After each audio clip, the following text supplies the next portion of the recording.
Hello student, A1 study गुरु में आपका स्वागत है। A1 tuition centre Bariyarpur Sitamarhi, Bihar board class 10th BTC math. आज एक्सरसाइज 3.2 का सॉल्यूशन बताएंगे, जिसमें चौथा पार्ट होगा। मतलब इससे पहले का वाला पार्ट बता चुके हैं, ये लास्ट क्वेश्चन है। 5, 6, 7 यानी 3.2 का 5, 6, 7 क्वेश्चन आज हम बताने जा रहे हैं। A1 स्टडी गुरु, यदि वीडियो पूरा क्लियर हो जाए तो सब्सक्राइब जरूर कर दीजिएगा। क्वेश्चन की तरफ बढ़ते हैं। 5वां नंबर क्वेश्चन था, एक आयताकार बाग जिसकी लंबाई चौड़ाई से 4 मीटर अधिक है। आयताकार बाग है जिसके लंबाई के बारे में कह रहा है, चौड़ाई से कितना ज़्यादा अधिक है, 4 मीटर अधिक है। यानी कह रहा लंबाई तो ज़्यादा है, लेकिन कितना ज़्यादा है, चौड़ाई से 4 मीटर ज़्यादा है, अधिक है। और उसका अर्ध परिमाप 36 मीटर, कितना है, 36 मीटर है। तो कह रहा है बाग की विमाएँ ज्ञात करें। बाग की विमाएँ ज्ञात करने का मतलब होता है कि लंबाई और चौड़ाई भी ज्ञात करना है। ज्ञात करेंगे, हमें लंबाई चौड़ाई तो मालूम नहीं है, तो क्या करेंगे, माना कि आयताकार बाग की लंबाई बराबर x मीटर, कितना हो गया, x मीटर। चौड़ाई मान लिए y मीटर, यानी x लंबाई को हम x मान लिए, चौड़ाई को y मान लिए। मीटर के रूप में था, मीटर मान लिए। तो कितना हो गया, लंबाई हो गया x मीटर, चौड़ाई हो गया y मीटर। प्रश्न से सवाल में जो कहा गया था कि जिसकी लंबाई चौड़ाई से 4 मीटर अधिक है, उसी चीज़ को यहाँ लिखेंगे। क्या लिखेंगे कि लंबाई जो x है, x न लंबाई है, और चौड़ाई y है, दोनों को दोनों साइड लिख दिए। अब कह रहा है कि जो x है y से 4 ज़्यादा है। क्या है, x y से 4 ज़्यादा है। मान लेते कोई संख्या अगर 12 है और कोई संख्या 8 है, तब 12 जो है वो 8 से 4 ज़्यादा है, तो 8 में 4 कमी है। अगर इस 8 में यदि हम 4 जोड़ देते हैं, दोनों बराबर ना हो जाता है। इसी प्रकार यहाँ पर वही तरीका चलेगा। यहाँ पे जैसे मान लिए कि कहा गया लंबाई चौड़ाई से 4 अधिक है, तो लंबाई x था, चौड़ाई y है, तो y से 4 ज़्यादा है x। तो जब 4 ज़्यादा x है तो y 4 कम है, और जो कम होता है उसी में जोड़ घटाव करते हैं। तो यहाँ पर देखिए y 4 कम था, तो 4 जोड़ देंगे y में, तो दोनों बराबर ना हो जाएगा। इसीलिए हो गया x बराबर y प्लस 4। y प्लस 4 हो गया है, तो y उधर प्लस में साइड आएगा था माइनस में, तो क्या हो गया, x माइनस वाई ना हो गया, उधर बच गया 4। तो यहाँ हो गया x माइनस वाई, अब बराबर 4 बचा हुआ था, 4 रह गया था, इसलिए हो गया x माइनस वाई बराबर 4। समीकरण 1, इसको समीकरण 1 मान लिए। पुनः प्रश्न से, दोबारा प्रश्न से लिए है, तो कहा गया है यहाँ पर आगे लिखा हुआ है उसका अर्ध परिमाप कितना है, 36 मीटर है। कितना है, 36 मीटर। तो लिख दिए अर्ध परिमाप बराबर 36 मीटर। अब अर्ध परिमाप का फॉर्मूला क्या होता है, परिमाप का फॉर्मूला होता है 2 इंटू लंबाई प्लस चौड़ाई, यानी L प्लस B के मतलब लंबाई प्लस चौड़ाई। अब कह रहा है पूरा परिमाप का 2 इंटू लंबाई प्लस चौड़ाई होता है, तो हमको अर्ध परिमाप मतलब आधा लेना है। आधा का मतलब क्या हुआ कि इसमें 2 से भाग देंगे, और 2 से 2 कट जाएगा, तो क्या बचेगा, लंबाई चौड़ाई बच जाएगा। इसका मतलब हो जाता है कि अर्ध परिमाप का फॉर्मूला होता है लंबाई प्लस चौड़ाई। इसको याद भी रखिएगा, यदि आपको ध्यान नहीं है तो इसको याद कर लीजिएगा कि अर्ध परिमाप का फॉर्मूला होता है लंबाई प्लस चौड़ाई।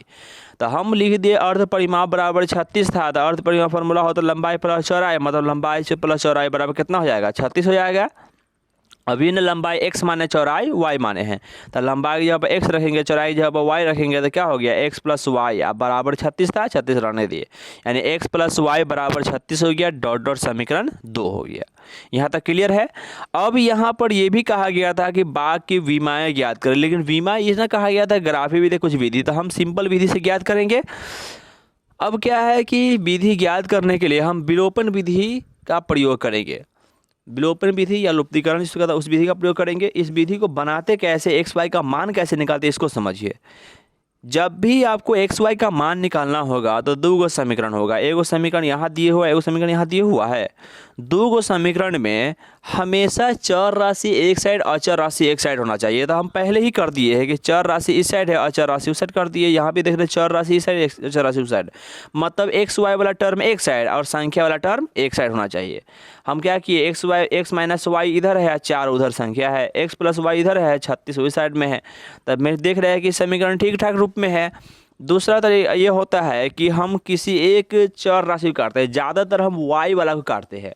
वाई वाला को इसलिए काटते हैं कि वाई वाला काटने में सुविधा होता है, जिससे सवाल आसानी हो जाता है। तो वाई वाला को काटेंगे। वाई वाला काटने के लिए हम देखेंगे कि वाई वाला पद दोनों में समान होना चाहिए। तो इसमें देख रहे हैं वाई वाला क्या है, वाई का एगो है, इसमें भी वाई का एगो है। तो यानी दोनों में देख रहे हैं कि वाई वाला पद समान है। चिन्ह अभी नहीं देखेंगे, पहले वाई वाला पद देखेंगे। अगर वाई वाला पद दोनों में समान हो तो इसमें गुणा करने की ज़रूरत नहीं होती है। अगर y वाला पद समान नहीं होता है तो गुणा करते हैं। कैसे गुणा करते हैं हम अगले चैप्टर में देखेंगे। यहाँ पर हम देख रहे हैं कि y वाला पद में सिर्फ y अकेला है, यहाँ भी y अकेला है, तो मतलब y समान है दोनों में। अब आता है चिन्ह की बारी। चिन्ह में देखे है कि दोनों y के साथ y वाला पद में देखेंगे कि चिन्ह क्या क्या लगा हुआ था। पहला समीकरण में y में माइनस है, दूसरे समीकरण में y में प्लस है ना। यहाँ देख रहे हैं कि माइनस लगा हुआ है, यहाँ प्लस लगा हुआ है। तो यदि दोनों में दो रंग चिन्ह है तो जोड़ेंगे। क्यों, दोनों कटना चाहिए। हम आगे जाके काट देते, दोनों को हटा देते हैं। तो हम जब भी देखेंगे दोनों में दो रंग का चिन्ह, जैसे एगो में माइनस है एगो में प्लस है, तो जोड़ेंगे। यदि ऊपर प्लस नीचे माइनस है तो यूँ हम जोड़ते, लेकिन दोनों में एक रंग चिन्ह रहता तो हम घटाते। जैसे उसमें माइनस है और नीचे वाला भी माइनस रहता y के साथ, तो हम घटाते। या ऊपर वाला में प्लस रहता, नीचे वाला भी प्लस रहता y के साथ, तो हम क्या करते, तो भी घटाते। लेकिन दोनों में दो रंग के चिन्ह है, तो यहाँ देखें माइनस y है, यहाँ प्लस y है। तो जब माइनस y प्लस y है, पहला कंडीशन की दोनों y वाला पद बराबर होना चाहिए। देखिए बराबर है। जब चिन्ह दोनों दो रंग का है तो क्या करेंगे, समीकरण 1 जोड़ समीकरण 2 करेंगे। तो यही चीज़ यहाँ लिखेंगे कि समीकरण 1 जोड़ समीकरण 2 से, यानी दोनों समीकरण को जोड़ेंगे। दोनों समीकरण को जोड़ने के लिए दोनों समीकरण को लिखेंगे ऊपर नीचे। यहाँ लिख दिए x माइनस वाई बराबर 4, पहले का समीकरण है ना था x माइनस वाई बराबर 4। इसी चीज़ को यहाँ लिख दिए कि x माइनस वाई बराबर 4, फिर उसके नीचे लिखे x प्लस वाई बराबर 36 लिख दिए। जब लिख दिए हैं तो अब जोड़ हटाव करेंगे। हम बहुपद का जोड़ हटाव करते हैं तो हम समान पद वाले को हम जोड़ हटाव करते हैं। यहाँ पर देखेंगे कि जो समान मिलता है उसी को जोड़ हटाव करते हैं। जैसे यहाँ x है तो x एगो x है, एगो x क्या x हो जाएगा, 2x हो जाएगा, तो लिख दिए 2x। अब यहाँ माइनस वाई है, ये प्लस वाई है, तो क्या होगा, हम जब भी जानते हैं कि जब कोई भी दो गो चर राशि या कोई दो गो पद यदि एगो माइनस में है एगो प्लस में है, दोनों समान पद एगो माइनस में एगो प्लस में रहता है तो कट जाता है, यानी माइनस वाई से प्लस वाई खत्म हो गया। अब यहाँ 4 और 36 जोड़ेंगे कितना आएगा, 40 आ जाएगा, तो लिख दिए 40। देख रहे हैं यहाँ पे कि एगो x एगो मिलकर 2 x हो गया, यहाँ पे 4 और 36 मिलकर हो गया 40 हो गया है। तो यानी यहाँ पर देखें कि y से y कट गया, x मिलकर 2x हो गया, 4 और 36 मिलकर 40 हो गया। तो क्या हो गया, 2x बराबर 40, यहाँ बराबर हो गया 40। अब हम जब 2x बराबर 40 हो गया तो यहाँ पर 2 गुना में उछट जाएगा था भाग में, चूँकि इसीलिए 40/2, ये 2 गुना में तो क्या हो गया, इधर भाग में जाएगा तो 40/2 हो गया। 40/2 हो गया तो 2 से कटेगा मरतबा 20 मरतबा कटेगा, तो यहाँ पर लिख दिए कि बराबर 20 हो गया। ठीक है, यानी x का मान कितना आ गया, 20 आ गया। यही पे जब x का मान 20 आ गया तो हमें तो y का मान भी निकालना है। तो क्या करेंगे, x का मान जो होता है ना, कोई एगो समीकरण में रखते हैं तो हमें y का मान ऑटोमेटिक निकल जाता है। हम अपने सुविधा अनुसार किसी में भी रख सकते हैं।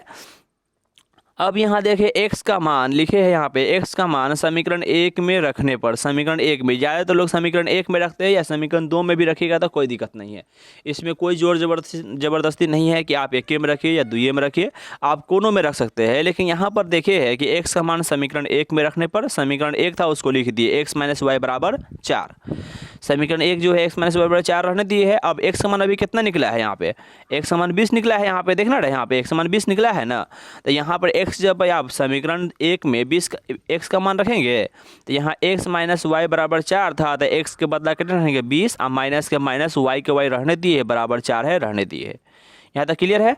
अब यहाँ देख रहे हैं कि हमें y का मान निकालना है और ये निकालना आप जानते हैं। यहाँ 20 रहने दिए है, प्लस 4 इधर आएगा था माइनस 4 था, 20 माइनस 4 हो गया, माइनस वाई उस साइड जाएगा था प्लस वाई, तो y हो गया, यानी 20 माइनस 4 बराबर y। या 20 को इधर भेजते थोड़ा लफड़ा हो जाता है, जैसे यहाँ पर है 20 माइनस वाई बराबर 4 है, ठीक है। तो यहाँ पर क्या होता है, माइनस वाई रहने देते हैं तो उधर हो जाता है 4 और माइनस 20 हो जाता है, ये नहीं होता। तो यहाँ माइनस वाई बराबर हो जाता है 4 -20 तो -16 हो जाता, फिर माइनस माइनस खत्म होता था तो y का मान 16 आता, थोड़ा लंबा चला जाता है, यानी इसीलिए हम उसको माइनस में न ले आके प्लस में डायरेक्ट हम ले गए हैं। क्या किए हैं, यहाँ पर जो 20 को रहने दिए, यहाँ पे 4 को इसे लाया था -4 हो गया, तो 20 - 4 हो गया, y को उस साइड भेजे, यानी y को उस साइड भेजेंगे तो -y क्या हो जाएगा, +y हो गया है। तो इधर बचा 20 - 4, उधर y बचा, 20 में से 4 गया तो कितना होगा, 16 होगा, और उस साइड में y, यानी 16 बराबर y है, चाहे y बराबर 16 है, वही ना होगा। y का मान कितना आ गया, 16, x का मान चूंकि आ गया 20 और y का मान आ गया 16, अतः आयताकार बाग की लंबाई, लंबाई को x माने थे, x मान 20 आया है, तो आयताकार बाग की लंबाई बराबर 20 मीटर और चौड़ाई बराबर 16 मीटर। हो गया आंसर, समझ में आ गया होगा।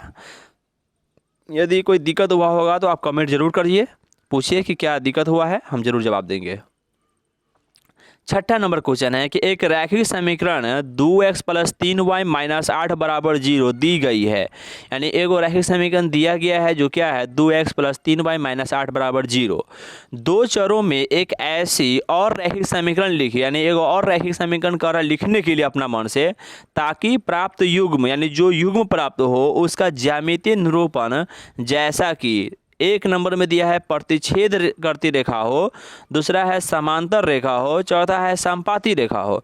कह रहा है कि एक समीकरण दिए है, दूसरा अपना मन से ऐसा समीकरण लिखे, इसके आधार पर ही समीकरण लिखना है कि ताकि उस समीकरण का जो शर्त के मुताबिक जो आता है वो रेखा प्रतिच्छेद करती रेखा हो, समांतर हो, संपाती हो, ये सब निकालने के लिए इस सब का शर्त याद होना चाहिए। शर्त क्या होता है, प्रतिच्छेद करती रेखा का शर्त होता है कि a1/a2 बराबर नहीं होगा b1/b2 के। b1/b2 नहीं होगा, इसका मतलब होता है कि a का अनुपात b के अनुपात के बराबर नहीं होगा, और c के बारे में कुछ नहीं, c बराबर रहे या न रहे उससे कोई फर्क नहीं है, तो हमें b को अलग करना है। अनुपात करने का मतलब होता है कि जो समीकरण यहाँ होगा ना, उसका अपना मन से दुगुना, तिगुना, चरगुना, पाँचगुना कुछ भी लेंगे, और जिसको बराबर नहीं करना होगा उसको चेंज कर देंगे। जैसे यहाँ पर 2 का दुगुना कितना होता है, 4 होता है, 3 का दुगुना 6 होता है, 8 का दुगुना 16 होता है, लेकिन हमको क्या चाहिए कि a1/a2 बराबर नहीं है b1/b2 के, तो हम क्या करेंगे, a के दुगुना कर देंगे या b के दुगुना करेंगे, लेकिन हमको बराबर नहीं चाहिए तो दुगुना से अलग करके क्या करेंगे, उसके अलावा कोई संख्या लीजिए। जैसे पहला नंबर लिखे है कि प्रतिच्छेदी रेखा के लिए, प्रतिच्छेद रेखा के लिए क्या हो जाएगा, वहाँ पर जो समीकरण है 2x + 3y - 8, हम दुगुना करेंगे सबका, तो 2 के दुगुना 4x, 3 के दुगुना 6 होना चाहिए था, और 8 के दुगुना 16 हो गया। तो दुगुना तक किए है, लेकिन ये वाला हमको बराबर नहीं ना चाहिए, बराबर नहीं चाहिए, इसलिए जो दुगुना 6 आने वाला था उसको चेंज करके हम 7 लिखे, चाहे 5 लिखे, कुछ भी लिख सकते हैं। यहाँ लिख दिए, 7 लिख दिए। समांतर के लिए क्या होता है कि समांतर कब होता है, जब लास्ट वाला बराबर नहीं होता है, तो यहाँ पर तिगुना किए हैं। जैसे ये 2 का तिगुना कितना हो जाएगा, 6 हो जाएगा, 3 का तिगुना 9 हो जाएगा, 8 का तिगुना कितना हो जाएगा, 8 का तिगुना होता है 8 × 3 = 24, तो 24 के अलावा हम कुछ भी लिख सकते हैं, तो 24 के अलावा यहाँ 15 लिख दिए है। यहाँ पर हम 23, 22, 21, 16 कुछ ले, 24 नहीं लिखेंगे, क्योंकि 24 लिखेंगे तो फिर सब बराबर हो जाएगा, तो हम बराबर अनुपात नहीं चाहिए। चलिए, संपाती रेखा के लिए क्या चाहिए, सभ्य आपस में बराबर चाहिए, तो सभ्य बराबर करने के लिए सभ्य का अनुपात बराबर, सभ्य गुणांक बराबर होना चाहिए। तो वहाँ पर देख रहे हैं कि यहाँ पर 2 है, 3 है, 8 है, तो 2 चौका 8, 3 चौका 12, 8 चौका 32, सब बराबर कर दिए। सब बराबर करने से वो समीकरण निकल गया, यही आंसर हो गया। ये तीनों का आंसर जरूरी नहीं है कि आपके बुक से आंसर मिलता हो, इसको अपना मन से लिखा जाता है, ऐसे ये वाला एग्जाम में ज़्यादा नहीं पूछा जाता है। चलिए, अगला क्वेश्चन है 7वां नंबर, समीकरणों x - y + 1 = 0, 2x + 2y, यहाँ प्लस है, 2x + 2y - 12 = 0 का ग्राफ खींचिए। x अक्ष और इन रेखाओं से बने त्रिभुज के शीर्षों के निर्देशांक ज्ञात कीजिए और त्रिभुजाकार पटल को छायांकित कीजिए। पहले इसमें क्या को सवाल दिया हुआ है, कहा हुआ कि 2 समीकरण दिया हुआ है, करा इसका ग्राफ खींचने के लिए, क्या खींचने के लिए, ग्राफ खींचने के लिए। x अक्ष पर इन रेखाओं से बने त्रिभुज, यानी कह रहा है एगो रेखा लेना x अक्ष, 2 रेखा खींचेंगे ना ग्राफ में, तो 2 रेखा वो होगा, तो x अक्ष लेंगे एगो और 2 रेखा रहेगा, 3 रेखा से एगो त्रिभुज बनेगा। उस त्रिभुज के शीर्षों के निर्देशांक, उस त्रिभुज के 3 कोना बनेगा, तीनों के शीर्ष का निर्देशांक बताना है और त्रिभुजाकार पटल को छायांकित करें, यानी जो ग्राफ में त्रिभुज बनेगा ना उसको पेंट कर देना है, पेंसिल से हम क्या करेंगे, रंग देंगे। हल लिखे, x - y + 1 = 0 समीकरण 1 है, 3x + 2y - 12 = 0 समीकरण 2 है। इसमें लिखने में थोड़ा गड़बड़ा गया था, यहाँ पर समीकरण मेरा था 3x + 2y - 12 = 0 समीकरण 2 है। अब हमको तो ग्राफ खींचना है तो टेबल तैयार करेंगे। समीकरण 1 से x माइनस 1 प्लस 1 बराबर 0 है तो क्या करेंगे, यहाँ पर x को रहने दिए इधर में, यानी सबको भेज दिए। जैसे माइनस वाई उधर जाएगा तो प्लस वाई हो गया है, प्लस 1 उधर जाएगा तो माइनस 1, तो y माइनस 1 हो गया है। x बराबर क्या हो गया, y माइनस 1। y वाला टर्म उस साइड है तो क्या करेंगे, y वाला में मान रखेंगे। जब y बराबर 1 हो तो x बराबर y माइनस 1 ना है, तो 1 माइनस 1 बराबर 0, यानी y के मान 1 रखे तो x मान कितना आ गया, 0। लिख दिए y का मान 1 तो x मान 0। चलिए यहाँ पर जब y बराबर 2 हो तो y के मान 2 रखेंगे तो x बराबर हो गया 2 माइनस 1 हो गया, अब 1 आ जाएगा, यानी y का मान 2 रखे तो x मान 1 आ गया है। चलिए y बराबर 3 हो तो x बराबर 3 माइनस 1 करेंगे तो 2 आ गया, y बराबर 3 रखे तो x मान कितना आ गया, 2 आ गया है, रख दिए। एक टेबल तैयार हो गया मेरा। अगला टेबल के लिए देखते हैं समीकरण 2 से। समीकरण 2 में मेरा है 3x प्लस 2y माइनस 12 बराबर 0। यहाँ किया कि 3x प्लस 2y रहने दिए, माइनस 12 उधर गया था प्लस 2y हो गया है। यहाँ 3x रहने दिए, 2y प्लस में उस साइड भेज दी है तो क्या हो गया, माइनस 2y, तो इधर हो गया 3x बराबर 12 माइनस 2y हो गया है। अब 3 यहाँ गुना में एक साथ है, उधर जाएगा क्या होगा, भाग में होगा, तो इसलिए x बराबर हो गया 12 माइनस 2y बट्टा 3 रहने दिए है। जब y बराबर 0 हो तो अब y के मान, इधर y वाला टर्म ना है तो y का मान रखेंगे। जब y बराबर 0 हो तो इसी समीकरण में ना y का मान रखेंगे, तो लिख दिए 12 था तो 12 माइनस 2 गुने 0, y की जगह पर 0 रख दिया, बट्टा 3 था रहने दिए। 12 माइनस 2 गुने 0 कितना हो जाएगा, 0 हो गया है, तो इसलिए क्या हो 12 माइनस 0 बट्टा 3 था रहने दिए। 12 में 0 गया था 12 बट्टा 3, काटे है तो क्या मर्द कटेगा, ये 4 मर्द कटा है, तो लिख दिए बराबर 4, यानी 12 बट्टा 3 के बराबर कितना हो जाएगा, 4 हो जाएगा। यानी y का मान 0 रखे तो x मान कितना आ गया, 4 आ गया, लिख दिए y का मान 0 रखे तो x मान 4 आ गया, लिख दिए। चलिए यहाँ देखते हैं, अब y का मान 0 रख लिए है तो अब क्या करेंगे, x फिर y का मान अब 3 रखे। 3 क्यों रखे हैं कि y में सोचते हैं कि y का मान कितना रखे जो 3 से कट जाए। तो देख रहे थे कि यहाँ पर y का मान 0 रखे तो 12 बट्टा 3 है, 4 से मतलब कट गया। अब y का मान अगर 1 रखते हैं तो 12 में से 2 जाएगा तो 10 बट्टा 3 नहीं कटेगा। 2 रखते हैं तो 4, 12 में 4 गया 8 बट्टा 3 होगा, ये भी नहीं कटेगा। लेकिन 3 रखते हैं तो 3 दूना 6, 12 में 6 6 बट्टा 3 आ सकता है। इसलिए यहाँ पर हम सोच किया उसी हिसाब से हम y का मान रखते ताकि हमें आसानी होता बनाने में। यदि आपको दिक्कत होता है इसको ध्यान रखेगा कि ऐसा मान रखे कि ताकि निचका 3 से कट जाए। पॉइंट में आने के बाद ग्राफ थोड़ा सा बनने की संभावना गड़बड़ा जाता है, यानी थोड़ा सा गड़बड़ होने का चांस हो जाता है। इसलिए हम पॉइंट में न ला के एक ऐसा मान रखेंगे जिससे एक पूरा पूर्णांक संख्या के रूप में मान निकले।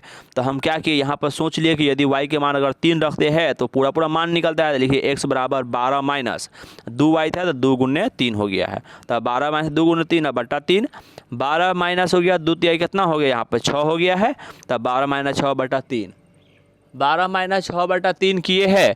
तो अब क्या हुआ कि 12 में से 6 गया था 6 बटा 3 था रहने दिए, 6 बटा 3 हुआ, 3 से कटा क्या मरतबा 2 मरतबा, तो क्या हो गया 2 के बराबर आ गया, यानी y का मान 3 रखे तो x मान 2 आ गया है।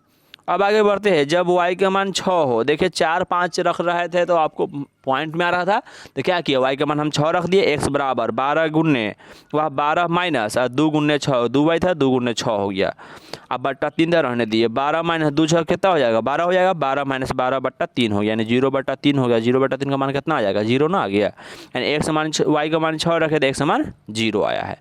अब इसे क्या करेंगे, ग्राफ बनाएंगे। ग्राफ बनाएंगे तो हम चलिए ग्राफ बनाते हैं। ग्राफ बनाने के लिए देखे है कि यहाँ पर 2 टेबल हमें प्राप्त हुआ था, दोनों टेबल को हम क्या करेंगे यहाँ बनाएंगे। दोनों टेबल देख रहे हैं कि पहला टेबल ये है,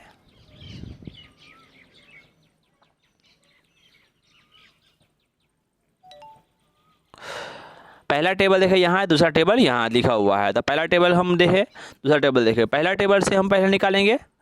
पहला टेबल में क्या था कि x का मान 0 है तो y का मान 1 है। तो हम क्या किए, यहाँ पर देख रहे हैं ग्राफ है, जो ये x अक्ष है ये y अक्ष है, x अक्ष y अक्ष हो गया। x अक्ष y अक्ष हो गया तो हम देखते हैं x अक्ष में इधर प्लस वाला होता है, इस साइड में माइनस वाला होता है, इस साइड में y का प्लस वाला होता है। यहाँ पर हमको क्या कहा गया, x का मान 0 है तो y का मान 1 है, वही ना है। तो x का मान 0 x अक्ष पर यही ना होगा, यहीं पे होगा, ठीक है। और y के मान 1 मेरा यहाँ जाएगा, यानी y पर 1 बढ़ गया तो क्या हुआ 0 और 1 यहीं पर ना जाएगा, तो यहाँ पर हो गया ये जो देख रहे हैं यहाँ पे, वहीं पर क्या होगा 0,1 हो गया, यानी x का मान 0 y का मान 1 हो गया। तो लिख दिए यहाँ पर 0,1 लिख दिए, ठीक है। चलिए दूसरा है x का मान 1 है तो y का मान 2 है, तो वही रखे। x का मान 1 यहाँ पे है नज़र आ रहा है, y का मान 2 यहाँ नज़र आ रहा है, ये ऊपर गया है, ये यहाँ आया है, तो यही पे मिला है विकर्ण बिंदु। तो क्या हो गया वहाँ पर 1,2 हो गया, यानी x का मान 1 y का मान 2 रख दिए है। यहाँ पर दे रहे x का मान 3 है, y का मान x का मान 2 है, y का मान कितना है 3 है, तो x का मान 2 यहाँ पर दिख रहा है और y का मान 3 यहाँ है, तो ये आगे बढ़ेगा, ये यहाँ जाएगा, तो यहाँ मिल गया 2 3 न था, तो यहाँ पर 2,3 हो जाएगा। यहाँ पर लिखा गया 2,2 लिखा गया है, यहाँ पर 2, कितना हो जाएगा 3 हो जाएगा, तो 2,3 है, यहाँ पर लिख दिए कि 2,3 है, तो यहाँ पर 2,3 लिख दीजिएगा, गड़बड़ा गया थोड़ा सा, 2,3 है तो वहाँ बिंदु दे दिए, वो हो गया आंसर एगो। यानी ये देखिए एगो कॉमा यहाँ आया, एगो कॉमा यहाँ आया, एगो कॉमा यहाँ आया बिंदु, इसे एगो लाइनिंग खींच दिए, लाइनिंग खींच दिए। ये लाइन कौन समीकरण से था, x - y + 1 = 0 से था, उसको हम लिख दिए हैं। चलिए आगे बढ़ते हैं दूसरा टेबल में। x का मान 4 है तो y का मान 0 है, x का मान 4 कहाँ यहाँ है और y का मान 0 भी यही ऊपर ना बढ़ेगा, तो 4,0 हो गया, लिख दिए। चलिए देख रहे हैं x का मान 2 है, y का मान 3 है, तो x का मान 2 है, y का मान 3 यहाँ आएगा, तो यही बेस बढ़ा दिए, ये भी वही बिंदु पर गया जो पहले का समीकरण से आया था। इसका x का मान 2 y का मान 3 कर दिए, ये 2,3 लिखिएगा, इसको गलत हो गया है। चलिए अगला है x का मान 0 है, y का मान 6, x का मान 0 है ना होगा, y का मान 6 ऊपर बढ़ेगा, तो यहाँ पर आके मिला आपको 0,6, तो लिख दिए यहाँ पर 0,6। इस तीनों रेखा को मिलाया तो ऐसे रेखा गया है, रेखा गया खींच दी है, कौन समीकरण से आया था 3x + 2y - 12 से, उसको कहीं पर हम लिख दिए है। तो अब जो आया है x अक्ष मेरा नीचे वाला था, एगो रेखा ये वाला था और एगो रेखा ये वाला था, इस तीनों को मिलने से कौन त्रिभुज बना, यही ना पिछला त्रिभुज बना है जो देख रहे हैं यहाँ पर पेंट किया गया पेंसिल से, ये त्रिभुज बना है। ये त्रिभुज जब बना है तो क्या करे हैं, इस त्रिभुज को बना दिए है। त्रिभुज को बनाने के बाद कौन कौन 3 गो बिंदु मिला है, एगो बिंदु यहाँ देख रहा है, एगो बिंदु इस साइड में देख रहे हैं, एगो बिंदु इस साइड में देख रहा है। यहाँ पर लिख दिए कि ये ए हो गया, ये नहीं इसको यहाँ पर लिखे कि ये ए हो गया है, ये बी हो गया है, ये सी हो गया, कोई ए बी सी मान सकते, किसी को आगे पीछे लिख सकते। लिख दे ए का मान यहाँ पर जो है वो माइनस में है, तो -1 और y का मान 0, तो -1,0 आ गया, ठीक है। b का मान यहाँ से लिए है जो 2,2 लिखा गया है, 2,3 होगा, यहाँ 3 बना लीजिएगा, 2,3 है, 2,3 रहने दिए। c का मान जो होगा वो यहाँ से ले लिए जो 4,0 है, तो लिख दिए 4,0, लिख दिए c का मान 4,0 है। त्रिभुज के तीनों शीर्ष लिख दिए है, जो आ गया -1,0, 2,3, 4,0 आ गया। जब लिख दिए है, जब त्रिभुज बना उसे क्या किए, छायांकित कर दिए छायांकित। इसको पेंसिल से किए है, जो पेंसिल देखे ना पेंसिल से किए हुए, इसी प्रकार से पेंसिल से किया जाता है।